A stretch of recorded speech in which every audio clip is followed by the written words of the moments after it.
2025 ಹೀಗಿತ್ತು, 2026 ಹೀಗಿರಬೇಕಾಗುತ್ತೆ ನಾನು. ಹಾಗಾದರೆ ನಾನು ಹೀಗಾಗಿ ಇರಬೇಕಾದ್ರೆ ಏನು ಮಾಡಬೇಕು? ಈ ವಿಡಿಯೋದಲ್ಲಿ ನಮಸ್ತೆ ಗೆಳೆಯರೇ, ಕಾಯಕ ಕನ್ನಡ ಯೂಟ್ಯೂಬ್ ಚಾನಲ್ಗೆ ಸ್ವಾಗತ. 2025 ಮುಗಿತಾ ಬಂತು. ಈ ವರ್ಷದಲ್ಲಿ ನಾನು ಏನು ಹೊಸ ವಿಷಯಗಳನ್ನು ಕಲಿತಿದ್ದೇನೆ, ಇನ್ನೂ ನಾನು ಏನು ಕಲಿಬೇಕಿತ್ತು, 2025ರಲ್ಲಿ ಏನು ಸಂತೋಷ ವಿಷಯಗಳು ಮತ್ತು ಕಹಿ ವಿಷಯಗಳು ಅನುಭವಿಸಿದ್ದೆವು.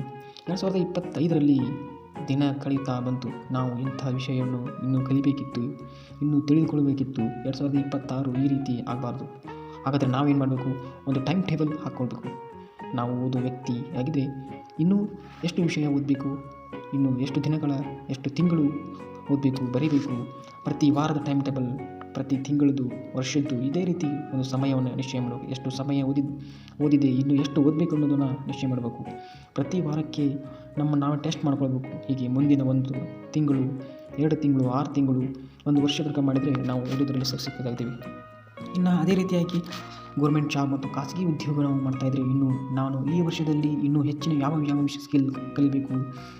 ಏಕೆಂದರೆ ಇದು ಡಿಜಿಟಲ್ ಯುಗ, AI ಯುಗ. ನಾನು ಇರುವ ಶ್ರೇಣಿ ಯಾವುದು, ಇನ್ನೂ ನಾನು ಯಾವ ಶ್ರೇಣಿ ಹಂತವಾಗಿ ಎಲ್ಲಿ ಶ್ರೇಣಿಗೆ ನಾನು ತಲುಪಬೇಕು ಎಂದು ಒಂದು ಟೈಮ್ ಟೇಬಲ್ ಹಾಕ್ಕೊಂಡು ಇದೇ ರೀತಿ ನಾವು ಕೆಲಸ ಮಾಡಿದರೆ ಮುಂದೋಗ್ತೀವಿ. ಇನ್ನೂ ನಾವು ಬಿಸ್ನೆಸ್ ಮಾಡಬೇಕು ಅಂದ್ಕೊಂಡಿದ್ದೀವಿ. ಹುಡುಗರು ಈ ದಿನದಲ್ಲಿ ಯಾವ ಬಿಸ್ನೆಸ್ ಮಾಡಿದರೆ ಬೆಸ್ಟು, ಮುಂದಿನ 10ರಿಂದ 15 ವರ್ಷಗಳ ಕಾಲ ಯಾವುದು ಮಾಡಿದರೆ ಚೆನ್ನಾಗಿರುತ್ತೆ, ಇನ್ನು ನಾನು ಯಾವ ಸ್ಕಿಲ್ ಕಲಿಬೇಕು, ಈ ಹಿಂದೆ ಮಾಡಿರುವ ಬಿಸ್ನೆಸ್ಗಾರರ ಹತ್ತಿರ ಹೋಗಿ ಅವರ ಸಂಪೂರ್ಣ ವಿವರಣೆ ಪಡಿಬೇಕು. ನಾವು ಯಾವ ರೀತಿ ಬಿಸ್ನೆಸ್ ಮಾಡಿದರೆ ಬೆಸ್ಟು ಸರ್, ನೀವು ಯಾವ ರೀತಿ ಮಾಡಿದ್ರಿ ಅಂತೇಳಿ ಪ್ರತಿ ವಿಷಯವನ್ನು ತಿಳ್ಕೊಬೇಕು.